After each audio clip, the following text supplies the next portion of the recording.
Breaking news చూస్తున్నాం. బాధితురాలి statement ఆధారంగా 3 రోజులు జానీ మాస్టర్ని పోలీసులు విచారించారు. ఇవాళ విచారణ తర్వాత ఆయనకు వైద్య పరీక్షలు నిర్వహిస్తారు. ఆ తర్వాత నార్సింగ్ పోలీసులు కోర్టులో హాజరుపరుస్తారు. నిన్న జానీ మాస్టర్ కీలక విషయాలు పోలీసులకు తెలిపారు. బాధితురాలు చేస్తున్న ఆరోపణల్లో నిజం లేదని ఆయన కొట్టిపారేశారు. నిజానికి ఆమె వలన తానే ఇబ్బంది పడ్డానని ఆయన చెప్పినట్టు తెలుస్తుంది. పెళ్లి చేసుకోవాలని చాలాసార్లు తనపై ఒత్తిడి తెచ్చిందని జానీ మాస్టర్ వాదన. అయితే పెళ్లికి తాను నిరాకరించడంతో కుట్ర చేసి తనపై లైంగిక ఆరోపణలు చేస్తుందని ఆయన ఆవేదన వ్యక్తం చేశారు.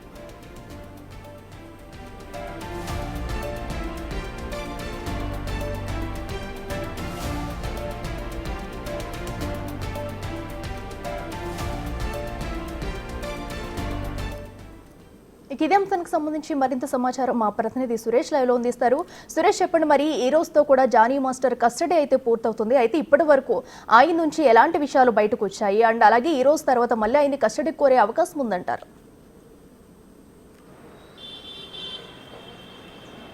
అసిస్టెంట్ కొరియోగ్రాఫర్ బాధితురాలు ఫిర్యాదు మేరకు జానీ మాస్టర్ని అరెస్ట్ చేసి రిమాండ్కి తరలించారు. ఆ తర్వాత 4 రోజుల పాటు కస్టడీకి తీసుకున్నారు. ఈ కస్టడీలో 3 రోజులు, నిన్నటికి 3 రోజులైంది. ఈరోజు చివరి రోజు. ఆయన నుంచి చాలా కీలకమైన సమాచారాన్ని రాబట్టేందుకు పోలీసులు ప్రయత్నించారు. అయితే బాధితురాలు అనేక ఆరోపణలు చేసింది. ఎందుకంటే షూటింగ్ సమయంలో తనపై లైంగిక దాడికి పాల్పడ్డాడు, అదేవిధంగా తను మైనర్గా ఉన్న సమయంలో నుంచే తనపై లైంగిక దాడికి పాల్పడ్డాడని చెప్పేసి కూడా ఆమె ఫిర్యాదులో పేర్కొంది. కాబట్టి వాటికి సంబంధించిన వివరాలన్నీ కూడా జానీ మాస్టర్ని అడగడం జరిగింది. దానికి సంబంధించిన ప్రశ్నల వర్షం నార్సింగ్ పోలీసులు జానీ మాస్టర్పై వేయడం జరిగింది. ఎందుకంటే ఎక్కడెక్కడ షూటింగ్కి వెళ్ళారు, ఆ బాధితురాలు అసిస్టెంట్ కొరియోగ్రాఫర్గా ఎప్పుడు జాయిన్ అయింది మీ దగ్గర, మీరిద్దరు కలిసి ఏ సినిమాలు చేశారు, ఎక్కడ మీరు అవుట్డోర్ షూటింగ్కి వెళ్ళారు, వీటి అన్నిటికి సంబంధించిన పూర్తి వివరాలు జానీ మాస్టర్ని అడిగి తెలుసుకోవడం జరిగింది.